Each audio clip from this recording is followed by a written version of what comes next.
আশা করি সবাই ভালো আছেন। আজকে শুরু করতে যাচ্ছি পাইথন প্রোগ্রামিং এর টিউটোরিয়াল সিরিজ বাংলায়।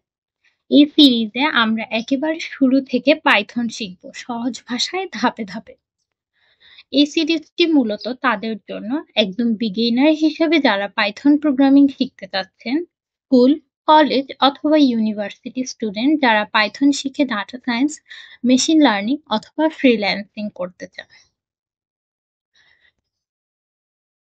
পাইথন পাইথন হচ্ছে একটি general purpose high level programming language. Python দিয়ে আমরা মূলত অনেক কিছু করতে পারি। পাইথনের কিছু সুযোগ সুবিধা: এটি কোড লেখা সহজ, সিনট্যাক্স অনেক সহজ, অনেক লাইব্রেরি বা মডিউল ফ্রি পাওয়া যায়। পাইথন শিখে আমরা web development, data science, machine learning, automation, app development ইত্যাদি কাজে ব্যবহার করতে পারি। তাই বিগিনারদের জন্য পাইথন হচ্ছে সবচেয়ে বেস্ট চয়েস। আমরা পাইথন ইনস্টলেশনের একটি টিউটোরিয়াল লিংক দিয়ে দিব